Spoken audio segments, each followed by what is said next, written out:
Do you remember meeting Dylan Daffenbaugh? He's our comms director when you were back here for 2A Day. I do. Okay, Dylan wanted me to relay this over to you because I mentioned to the rest of the team, and real quick, you were bestowing me with accolades about, work and passion and all these other things. And I appreciate you. Thank you very much. But I don't do these things in some sort of vacuum. I mean, I volunteer alongside some absolutely fantastic people that operate on passion. So I'll accept those kudos as long as you're okay with me spreading them over the team, because the fact of the matter is there are a lot of fantastic people, right down to the members, the volunteers, people who are working gun shows, our executive committee, the very active board that make all this work, because you can't do these things without a team of passionate people. There's no question. So thank you for that. But I wanted to offer this real quick because I told the guys and the gals that we were going to be on. And Dylan says this: I'd like to highlight how Doug helped Black Flag. He gave them his word he would fix an issue with Meta, which obviously owns and operates Facebook, Instagram, others. They emailed him, and it was either the same night or the next day, and he responded. Then a day after their Facebook page had been completely deleted, they got everything back and running. And he goes on, and he has a really fantastic reply to the question of, is there anything that we should talk with Doug about or highlight? And he wanted me to relay over how impressed he was that NRA would get involved, help things set up. And then he goes on here to say that since then, this FFL has been working directly with Meta to help bridge the gap that has existed a long time. I don't know if it was deliberate or inadvertent, I don't know, between FFLs and Meta, because a lot of their posts get, poof, they're gone. Or the next thing you know, their pages are gone. And not because they haven't followed the rules. It's for unknown reasons. And then, of course, they're told, oh, this is permanent.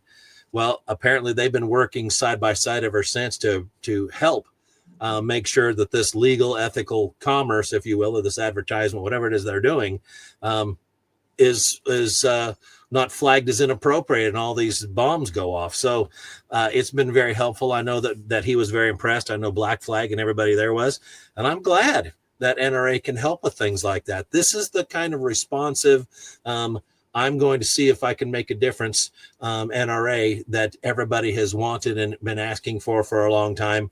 And I'm seeing that. So thank you for that. Thank you to the others who participate with that, because it makes a difference. And maybe for people out there that don't understand, this isn't an episode that's an NRA advertisement. It just happens to be the truth.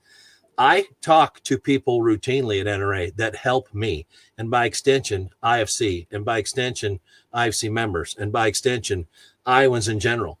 This is how it works. I know that if I call up David Halbrook, he's going to answer the phone. If he doesn't, he'll call me right back, and he will help me get the things that I need or tell me who I can.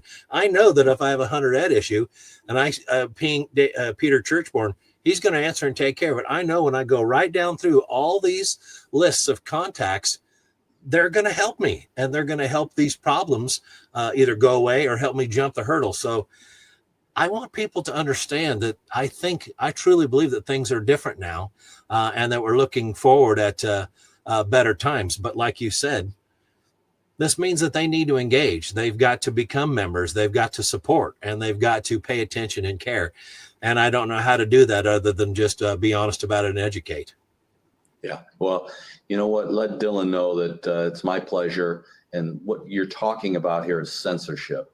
Yeah. And we're involved in lawful activities. And so social media, up until President Trump came in, they were arm's length away from us. They were, I would say, across the line. And so now we have people literally in Silicon Valley at Meta who have been told it's unacceptable. And so the great thing that I've been trying to do, Michael, is visit state associations like the Iowa Firearms Coalition and listen and hear the problems, and then come back to headquarters and then talk to the staff about ways we can support things happening locally and at the state level. And so it's very gratifying for me to hear you tell me that, because our team's working really hard. And to tie this thing back into this membership, people ask themselves, well, why would I join NRA? What's the value? Why should I spend $35 of my hard-earned money in an economic timing where things are difficult across the country right now? I understand that, but it's what you just said. It's NRA is delivering for the members and making sure that our Second Amendment rights and our First Amendment rights are being protected. And so my team hears that from me. And then when you can provide a specific example like you just did, where NRA delivered for you in Iowa and for Dylan and for the FFL there, that makes me feel great that it's working, that what we're doing here at headquarters is getting down to where it needs to go, which is the member. And that's who I work for. That's who